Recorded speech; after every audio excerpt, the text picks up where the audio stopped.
It's the greatest movie ever made, but Are we live? I think maybe Anora should have been called Snow White. Are we live? Snow White and the Seven Anoras. Hello? Are we live?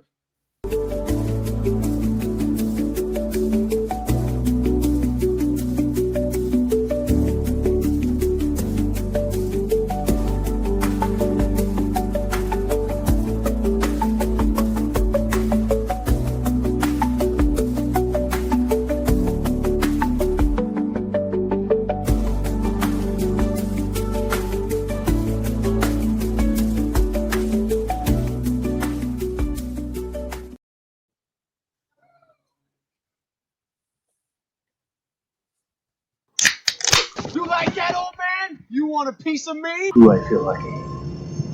Well, do you, punk? Good morning, Vietnam! I love the smell of napalm in the morning. You're gonna need a bigger boat. I feel the need for speed. I wish I knew how to quit you. Love means never having to say you're sorry. You do? You'll shoot your eye out, kid. I am serious.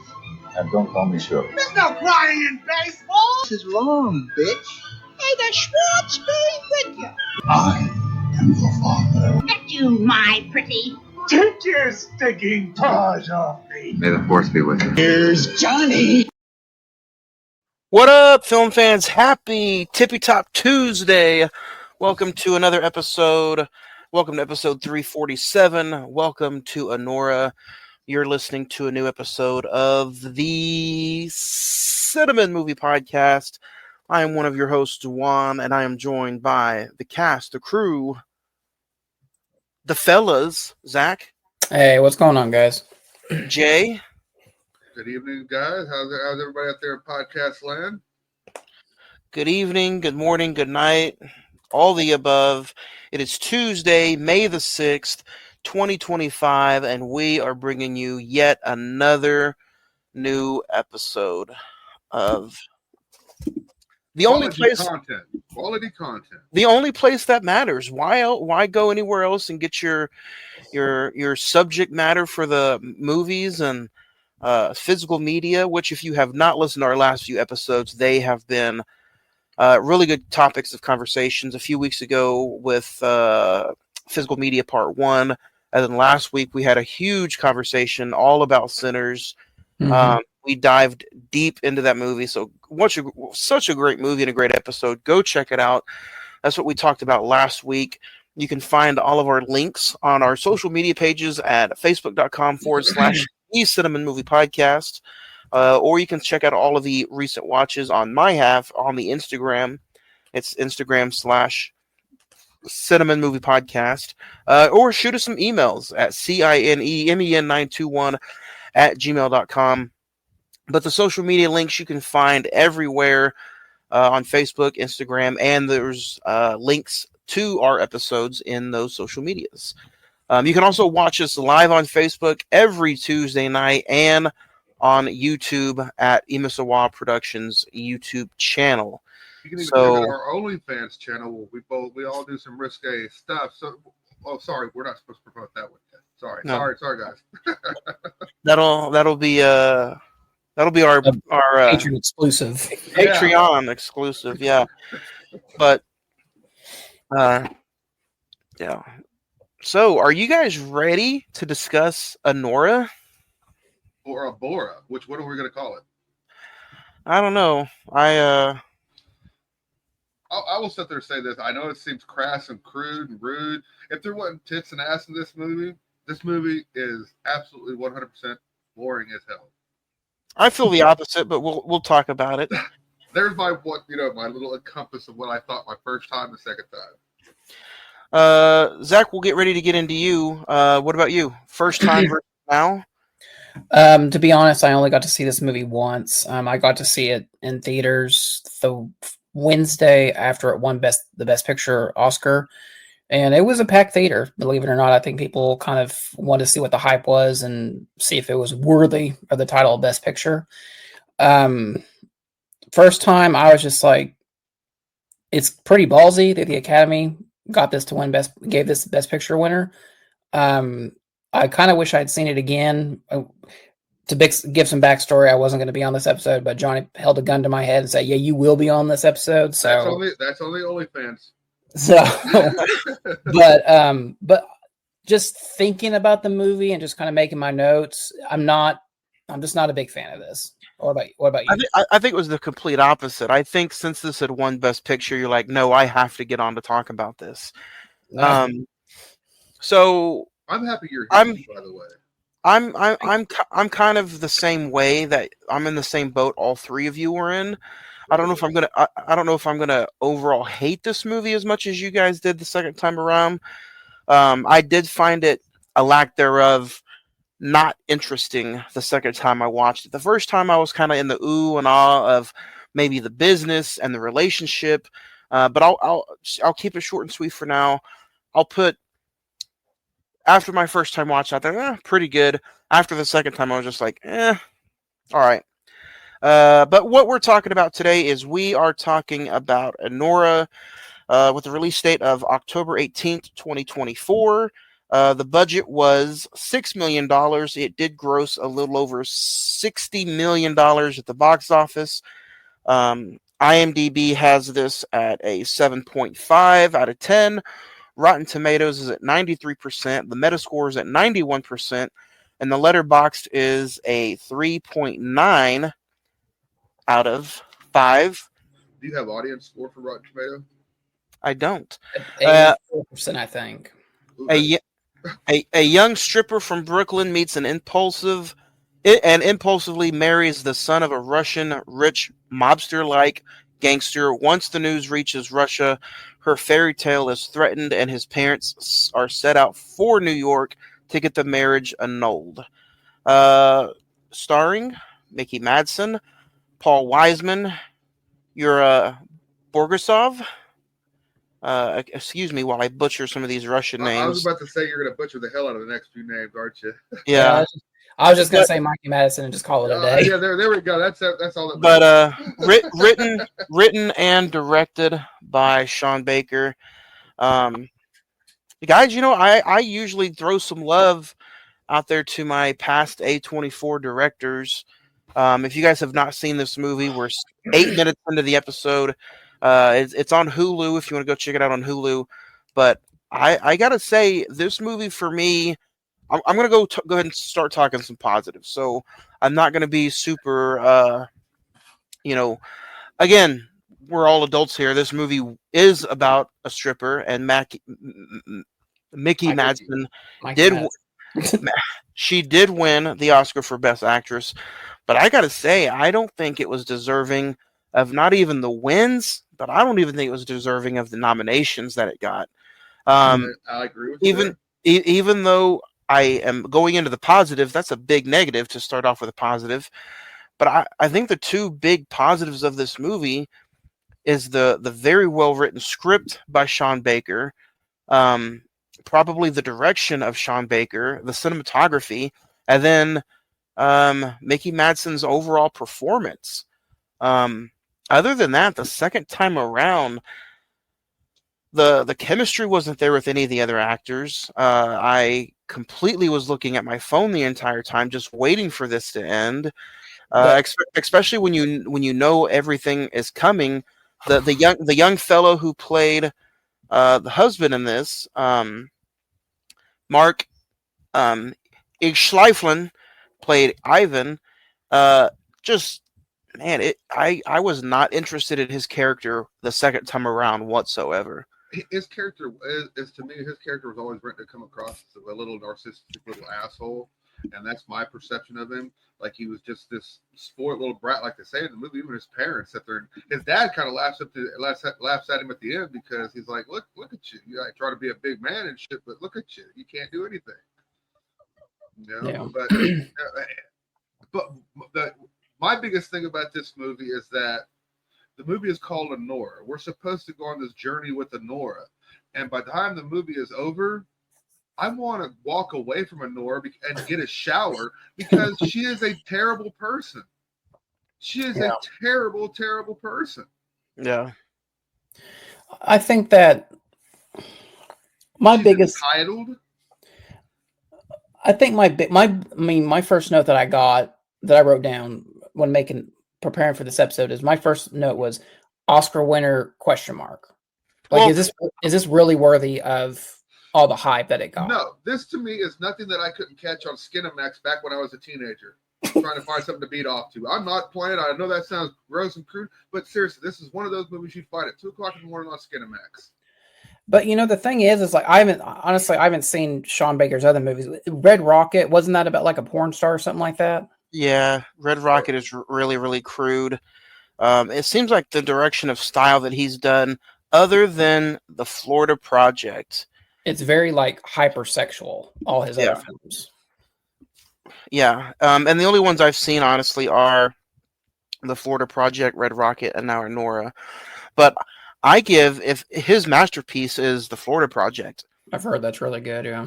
I know he, got a lot of recognition this time around, but can I say quietly, I don't know how we can put this together, but I think this Oscar win was more political than anything. Was it a? What do you mean? Was it a? Are you talking maybe? Hey, we're giving you this Oscar because we didn't give your other movies an Oscar type of situation, kind of like No. what we did with Leo, or how No. I just think I really don't know how to put it. The biggest way I can probably put it is that this whole show, and besides Adrian Brody's win, a lot of other stuff just felt like a political slap in the face. Like, Well, that's what the Oscars I don't- turned into now. I mean, I honestly don't think it's a political move. I think, I said it on our Oscars episode. I think 2024 was very much less recognized independent cinema. The Brutalist, with the exception of Doom Part 2 and Wicked, those are pretty much the only two blockbusters we got. It reminded me a lot of 2014 when it was like the Grand Budapest Hotel and Birdman and Boyhood. Let's focus on cinema that is not going to get a lot of publicity, not a lot of likes. It might get a lot more.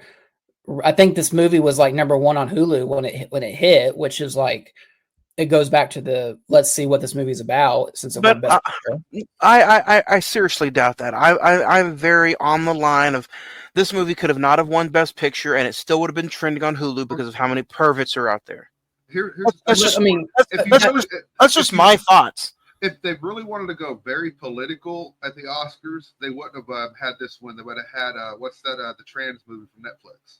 Oh, Emilia Perez, yeah. They would have had that one if they wanted to make a political statement, because right now trans stuff is the huge thing going on right now in America and overseas. Okay, but over Anora right now, Emilia Perez is a way better film than this is. But I've heard the opposite. Yeah, have you seen it? No, I haven't. I won't watch it. It's musical. It's a way better movie than Anora, and it's just like I still feel like even if it wasn't for Best Picture, Anora probably still would have been trending, because how many people just had to see her nude. But here's the thing about it. But here's the thing about it. There's a couple points I want to make real quick. For one, you said the budget was $6 million, right? Yep. Yeah, it grossed almost $60 million. At $6 million budget, the movie had a look of $100 million movie. I will give it that. He had a lot of locations, the camera work, the cinematography, everything looked high class. Everything looked great for this budget. Like, seriously, $6 million and this is what you got? Excellent. Hell yeah.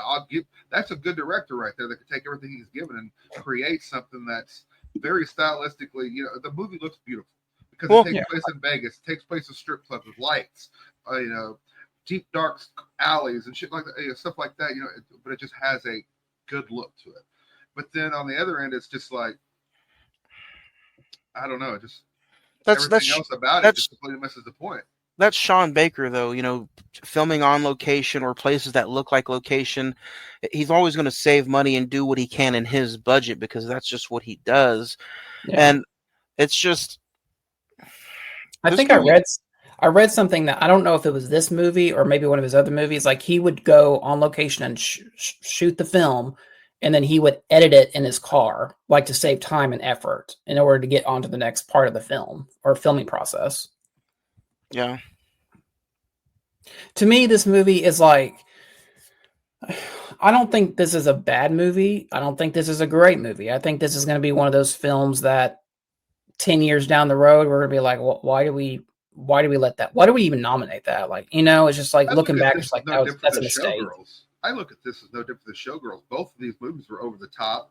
Both of these movies had a bunch of nudity and sex and tried to make a statement about, sex work and shit like that. And it's just like, yeah, who cares? Well, and post Oscars, Mikey Madison got a lot of flack for going up on stage and saying like she wanted to recognize the sex worker community and all this and that and their heroes. And it's just like, I get what she was doing, but at the same time, it's just like, I mean, she was recognizing that character and that community of people.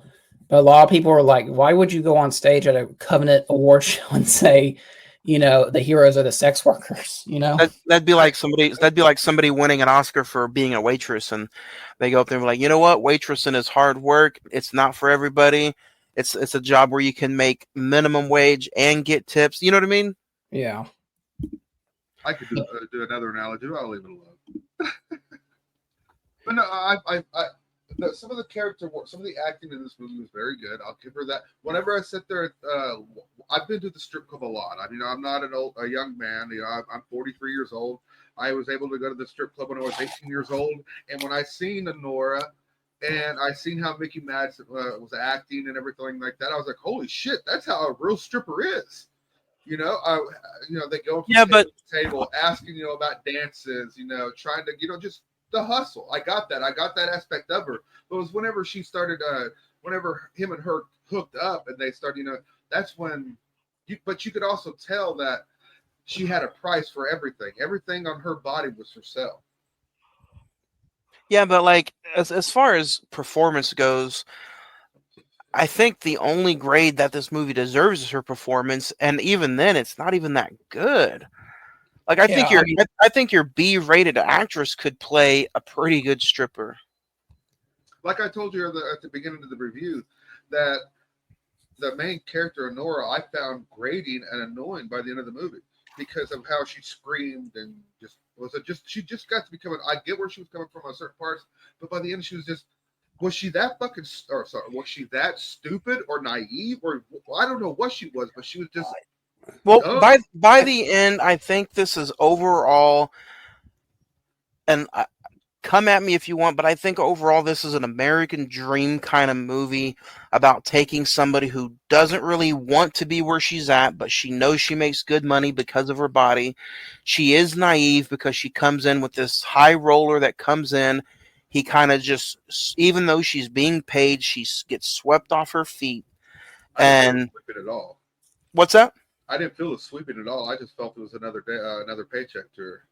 Oh, I don't think that. I think when she's with the I don't want to call it teenage boy. That's Vanya. Yeah. I think she's not really so much worried about the repercussions of what her actions are. That she's just getting a paycheck. I mean, when Vanya says, "Hey, I'll pay you $15,000 to be my girlfriend," there's no logical thinking in that. It's just like, oh, okay, where are we going to go next? And so, but at the end of the movie, where I really wish they had focused more on the Igor character, because I think he was like, he could see she was more than the job. You know what I mean? She's a person. She has feelings. She has emotions. She has likes and dislikes. And at the end of the movie, where do what? She's damaged. Yeah. And at the very end of the movie, where she's crying on top of his lap, I think that it's just the realization of how did I say that? Final scene of hurt, of like you said, Johnny, this is not what she wanted her life to be, essentially. And me and Walla Juan has discussed this, how that ending, how, I looked at it like this, for her to express, she's a very troubled woman psychologically, if you sit there and think about it, because her way of expressing gratitude to this guy saving her ring and being kind of nice to her was, her first instinct was to have sex with him. Yeah. Like legit, she goes over, hops on top of him, pulls his stuff out. She does everything. Yeah. And, and then she weeps on him because I think the intimacy, and I think she understood at that moment someone cared, And she didn't know how to respond to and it that. broke her. Well, and she didn't know how to respond to it. At the end of the day, you know, like you said, like it's that's her job is to quote unquote make a man feel good, but she doesn't know how to do it on an emotional level, essentially.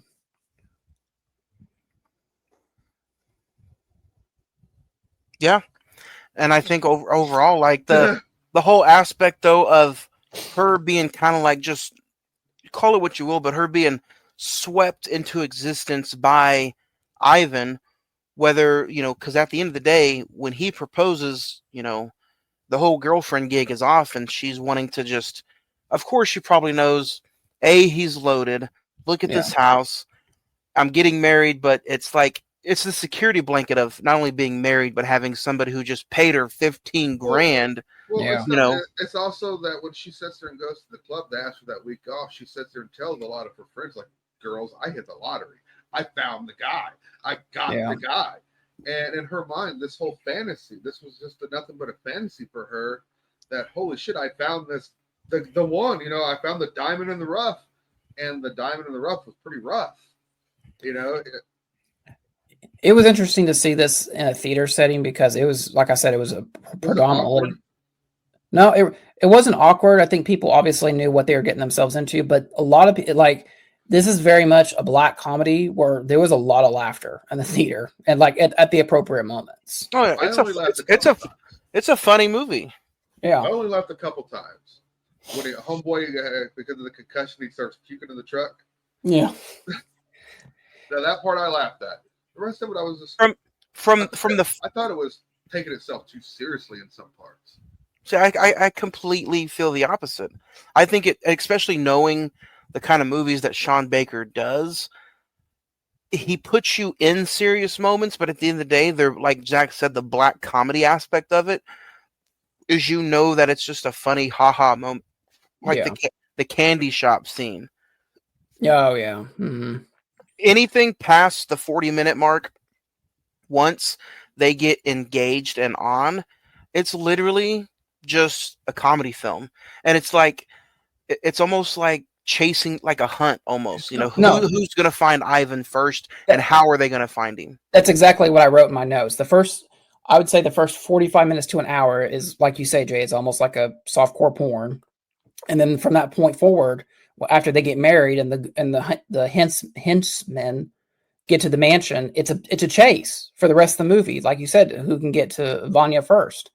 And that scene where it's literally Anora and all the henchmen, they're arguing amongst themselves. It reminded me so much of Uncut Gems, where it's just like the chaotic nature of, you can't understand what anyone is saying, but it's just like it almost drives you mad just watching. I could tell you, frustrated watching this movie. I can tell you what was missing, and we'll go back to frustrating, but I can tell you what was missing was, as they were searching for Ivan, it was the anxiety of an A24 score. Yes. Yep. That was missing, and I felt bored while they were looking for him. Jay, what about you? The reason why I said frustrating was that a lot of these characters never made logical decisions in the situations they were put in my opinion. That if I was set there put in these certain situations, like, how many times did the Armenian guy go in at a restaurant, cause a bunch of shit, and then nobody does anything? You know what I mean? And then driving off with the truck on the tow truck. You know, it's like they've done a lot of stupid stuff that should have got them caught and arrested before they even found Ivan. Yeah. Even she done stupid shit before they found Ivan. They were all dumb. It's like there was not a single brain cell through any of besides Igor. And Igor was the quiet one watching. What it reminded me. Any of his opinions were always shot down because they were just looked upon as like, oh, that's just a side dude. Who gives a shit what he has to say? But he was the most smartest person in the room. Coming from a guy who's been watching The Sopranos nonstop all week, I'm like, wait a minute, they were causing scenes. I'm looking at this like a mild tenured event, and I'm like, I felt like they were not causing scenes at all. Well, and that's looked at it from a real world perspective. You go to a candy shop, start smashing shit up. You're not telling me that someone's going to call the cops on you. Yeah. Well, and steal a car off the back of a tow truck. The tow truck driver's not going to call the cops. Yeah. Well, it was. I'm kind of glad you brought up The Sopranos. It's not obviously this is nowhere near on that level, but I'm talking about like kind of how the henchmen acted. They almost seemed like just goons, from like like you don't fear them. Like you said, Jay, They're stock Bond villains. yeah, they're bad Bond villains, and that you're just like, okay, we're just waiting for the kidnapping, but we never get to that. But there's a line in the movie, and I think it's from Annie, how she calls them like they're all sloppy, Yeah. and Like it's even she looks at them and says like, dude, you're effing this up bad. Like yeah. you are terrible at this. And who's the guy that makes the deal with her anyway about telling her if you get the annulment or if you get it annulled, we'll give you 10,000. He has his shit together, other than a few times where he snaps at like the tow truck. But you can tell the two other henchmen and him. I mean, everything was just sloppy until, rightfully so, the boss. I always thought they were sloppy from the time they showed up in the movie. Right. And it's what I was about to get to is it shows how sloppy they are until the boss, which is the dad, gets into America, and then everybody has their shit together. It's not even the dad. I'm gonna correct you. It's the mom. Everybody's afraid of. It's the mother. Yeah. The dad, they think it's a cool friend. The mom, they fear. Well, and really, I think out of kind of showing my hand here, I think the best scene of the movie is when Anora tells off the mom and said, "Hey, your son married me despite you. He hates you. He hates that lifestyle, and I probably would have been a better choice than what you are." And it's kind of like this full circle moment of like, yeah, he knows what he's doing. He's a little daddy's boy, rich boy, but at the same time, he hates that life. Like he would do anything not to go back to that. But see, we're never given full understanding of what his family does. We're just are they real estate people? Are they drug people? Are they mobsters? Or what makes them? Because everybody fears them, but Anora. Yeah, and that's kind of a good point. And Johnny, I'd like to, since you've seen more Sean Baker movies than we have, it was a very one-sided version of the story. We kind of see the events through Anora's point of view. Is that kind of how his other films are? And the other characters kind of walk in, and you don't really get a backstory of what's going on. Yeah, I mean that's definitely how the Florida Project is. Red Rocket is kind of the same way. You only get the one main backstory. Everything else is kind of just like side dishes. But what I would say is the son is so dumb and drunk and eager in the beginning anyway. He tells her straight up what he does or what they do, and it's either drugs or arms dealing or both. Yeah, but he's fucking with it, or he's messing with her. No, I really think the way that character's meant about how, and I told you this from the beginning. I didn't really like the Ivan character or the actor who played him, and if he played him like that, then that's fine. He's just a damn good actor then. But he felt so mentally handicapped in the movie. That's what I'm saying. Right. That's the point. His right. character's mentally stunted growth. So he's not like he's a lot smarter than he's leading it on, and I think he told her the truth by they're either drug dealers or arms. Yeah. So, and I'd probably go with a little bit of both. Yeah. Like I said, this movie, I don't think it's bad, but it's just I kind of wish I got to rewatch it for the episode, but just I would say my biggest problem with this is why is this 2.5 hours long? It's 2 hours and 20 minutes. Like why is that? Why is this movie that long? Because we need to make room for the sex scenes. Hello, we got to keep people interested in staying in the theater. There's no other because the rest of the movie is shit. Well, I mean, you literally could have done the Sinners thing, do 3 sex scenes, get out of there, and then get on with the plot. Pull out and get out. Yeah, there you go. Oh, there you go. Yeah, I agree, but I think just because of, I don't know, just because the director he has to have those scenes in. I would say he's a very like I don't want to say gritty, but just very like. I don't even find this movie gritty. It's too slick. Yeah, I would agree with that. It's very slick in its filmmaking. like I said, when you told me the budget was $6 million, I'd been like, no, this is at least a $30-40 million budget just by locations, the buildings that they use, the lighting, Well, the believe it or not, cinematography, all this. filming That's $6 million, really? filming on location is cheaper than filming in a studio. I get that, but then you still got to sit there and consider, And you he got does. $6 million. And did you see how big the HQ strip club was? That He place does. was huge. I guarantee you, he probably shot in an actual strip club. I guarantee as sure. well. But sit there and look at how many different setups, and this is where I'm going to give it its praise. Look how many different setups and different locations. They were on the Jersey Shore, for God's sake. You know how expensive it is to shoot on the Jersey Shore? It is ridiculously expensive to shoot there. I'm sure not for an independent filmmaker. I don't know if there was some guerrilla filmmaking used in this, but the way the shots were set up, I can't say no. I can't say there was, because some of the shots were just set up too perfectly. That's just Sean Baker. Yeah. I want to work with whoever helped produce his movies, because they're the one that made the magic. They're the one that took $6 million and made a movie look like it was $100 million. That's beautiful, man. Oh, and I will say another not criticism, that's not what I want to say. Another compliment I want to give is that Mikey Madison is from LA, but she sounds like New York full throttle. Like her accent is like on the spot. Good, very good. I was at least surprised with that her accent stayed throughout the entire movie, because a lot of actresses or actors that try to do an accent, they tend to lose it during certain scenes. You know what I mean?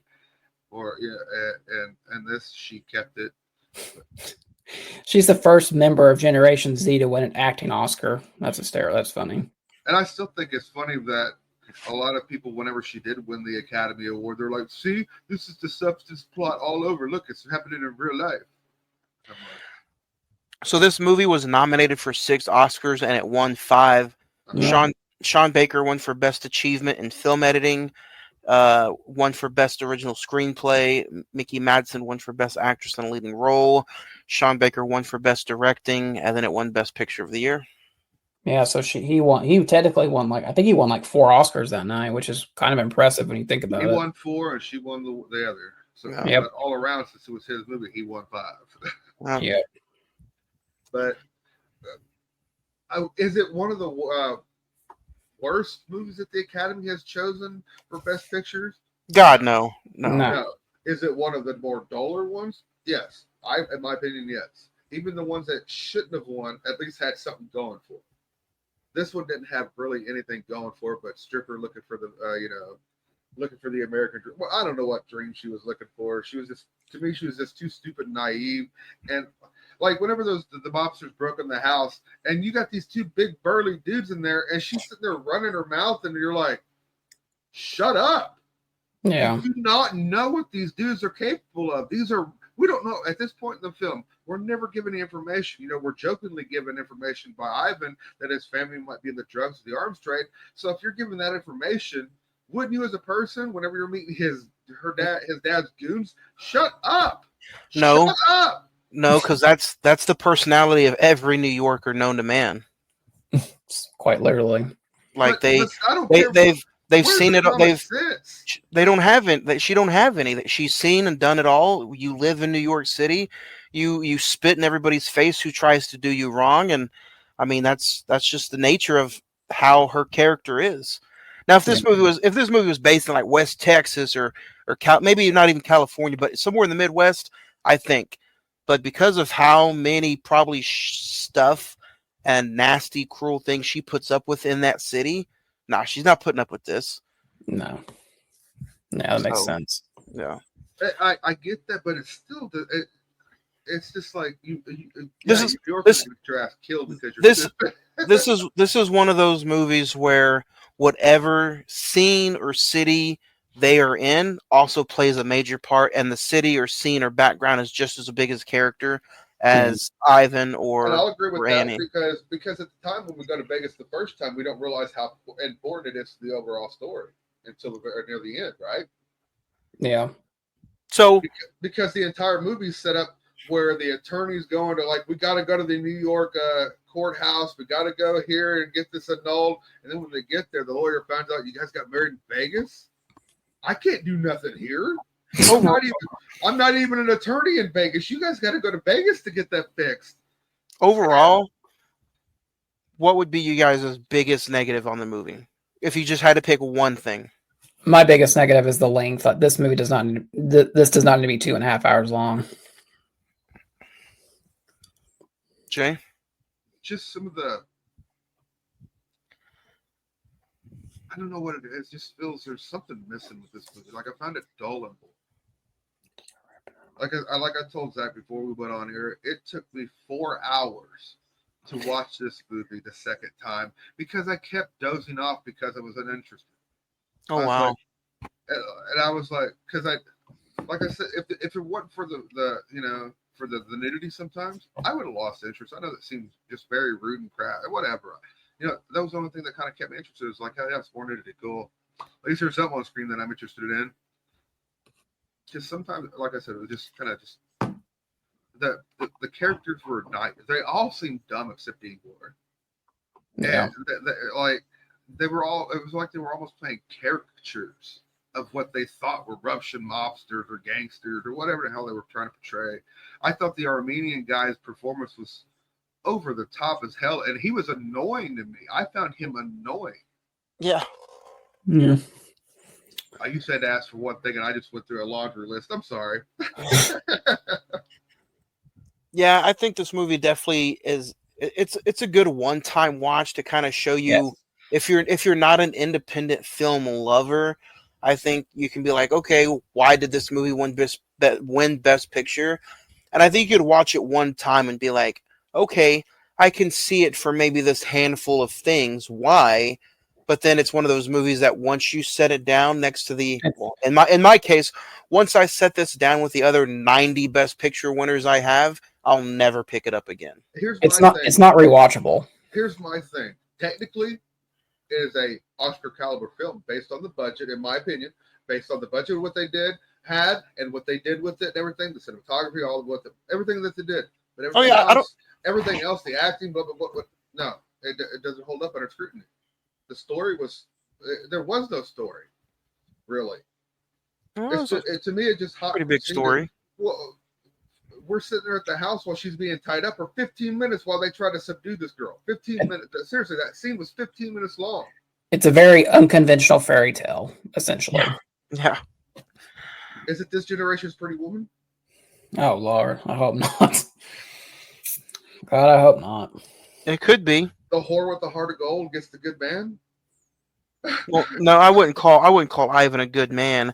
I think he would have had something if it was one of those kind of like stories.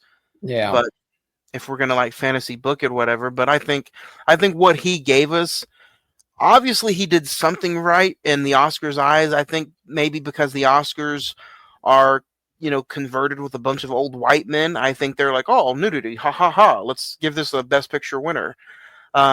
If you take the nudity out of it, maybe they don't even give it a Best Picture nod. I don't know. I don't know how pervy that makes this country sound or this Oscar board sound, but I really do think there's a lot more movies that could have been nominated in this place. Yeah. I even think, that's the thing. That's the thing that I'm trying to say. Did they nominate it on its technical merits or its movie? The storyline, all that. Yeah. That way. Seriously, which one did they weigh it on that?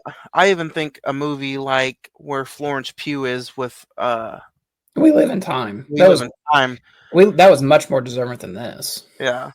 So, but speaking of Academy Awards, do you think so far that we're in 2025, about 5 months? We're 5 months in. Is there anything that's been released so far that Best Picture wise could be up there? I could give you two. I think Companion and possibly Sinners could be up there. Even though I haven't seen Sinners all the way through, but what I have seen, it is very good. I would say if the Oscars were tomorrow, I think Sinners could win Best Picture. Like, no joke. The backtrack story of how the last few years have been, I don't think we've seen anything that's going to be nominated going into next year yet. I think Sinners will. A lot of people Yeah. I think Sinners may hold out, or at least in the Best Picture category. Yeah, I would Maybe agree. Best Director.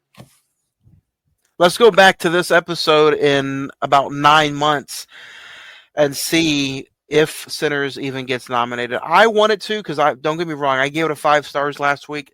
One of my favorite films, but it's just the on the track that the Oscars are the last few years. I don't think it's going to. There's a See, new Benedict Cumberbatch movie that's coming out, We've God. seen the trailer to that. We've seen they showed it during the Thunderbolts. And or the new Avengers. that looks like it's probably going to get some praise. Roses, is that the Roses or whatever it is? Is that what it's called? Yeah. It's a comedy with they're directed by the director Meet the Parents. Yeah, Yeah. with Olivia Coleman. Yeah. And every time she's in a movie, she gets nominated. Wow. Yeah. So that is true. I mean, you are right about that. Yeah, but the way that movie looks in that trailer, it feels like an old school 90s or 80s Woody Allen movie, and the Oscars just eat that up. I thought it felt like an 80s or at least a 90s British TV show. Yeah. The trailer, at least the trailer to the movie we're talking about now. Favorite scene from Anora. Zach, we'll start with you. Probably the like I said, towards the end of the film when Nora gets to tell off Vanya's parents and be like, "Hey, you suck. I'm a better person than you deep down, regardless of what you think of me as my profession. I'm a way better person than you'll ever be." So, Jay, you had to come to me next. I really don't know if I have a favorite scene in this movie. It's just like I said, most of it was just by the second time watching this, I just ready for it to be over, man. I will probably pick the scene where she goes and gets Ivan from the HQ. Oh yeah, and she starts the little drama on the way out. I thought that was pretty fun. And then I'll agree with you, Zach. The scene where she's telling off the mom. So, star rating for the Best Picture winner. I'll start us off. If you would have caught me 3 weeks ago or 2 weeks ago, I would have gave this movie a 4. But you know how we like to rate movies here, rewatchability wise. Knocked it down a little bit for me. I'm going to give this movie overall a 3. I don't know when I'm going to pick it up again. But it is one of those movies that, like Jay says, I mean, and what he got nominated for and won, it did look good. Set design, score, shooting on location, everything the director did was top notch. Mickey Madsen's performance wasn't the greatest that should have probably been nominated or won, no. But I will say that actress, she does make this movie. If she's not in this movie and somebody else is in there, maybe I don't know how good it would be. Again, though, she's playing a stripper, so you could maybe if you put what if J-Lo's in there and this movie's a little bit better? I don't know. But Anora gets a 3 from me. Zach, I'm right there with you. I'm going to give it a 3 as well. It fits the criteria of it's fine. I'll probably never watch it again, to be quite honest. I agree with you. I think this is Sean Baker's quote unquote masterpiece in the idea that it is really well directed. It's really well shot. It's really well written. Mikey Madsen does give a good performance. I'll say that. I agree with you. I don't think it's really Oscar caliber, but it is what it is. At the end of the day, I never want to watch it again. So this feels before Jake goes on. This feels like a very 2020 COVID movie. It does, yes. Yeah, then we're like, oh, this is why it won all these awards because nothing else came out. Yeah, that's a perfect description. Okay, like I said, I've seen better movies on Skinamax at 2:00 in the morning. That seriously, I'm not playing. They had almost the same damn storyline sometimes. Bad guy, like there's Anna Nicole Smith movie called Skyscraper. It's basically Anna Nicole Smith being John McClane in a skyscraper. It was, and they showed her boobs a bunch during the movie. So, and that's the way I looked at it. It was just a plot to have some boobs in it. Technically, movie gorgeous, shot well. I don't know about well written, Zach, but it's good. On that aspect, it's well written in some parts. I should probably clarify that. But And Mickey Madsen does do well in this movie. But like I said, I found her abrasive and annoying by the end of the movie. That I don't know if I should have been feeling that towards her character by the end of that movie. I was almost grossed out by her decision because when she sits there, and like I said, I know it's the only way she could show affection, but she sits there and starts riding that guy, and just to show him that, oh, thank you for being nice to me. It's like, bro, stop. Oh, you're gross. But go ahead. But I'm like, I'm going to give this movie a 2, man. That's fair. The rewatchability is not there. Cool. We got to see Mickey Madsen naked. I'm not going to sit there and deny that wasn't a plus in the movie, but the rest of the movie was just everybody's stupid and just. Ugh. Give us your thoughts and opinions. Hit us up on the social media. It's available now on Hulu. Go check out Anora, and we had a fan today comment on one of your posts. And we had a fan comment on one of your posts today about the movie that he turned it halfway off because he couldn't do it. We did. So go check it out. It's on Hulu. Hit us up on the social medias. Send us an email. The email is cinemen921@gmail.com. And next week, go to the theater. This week, go to the theater. Come back and listen to our thoughts exclusively all about Thunderbolts next week on another new episode of the Cine-Men Movie Podcast.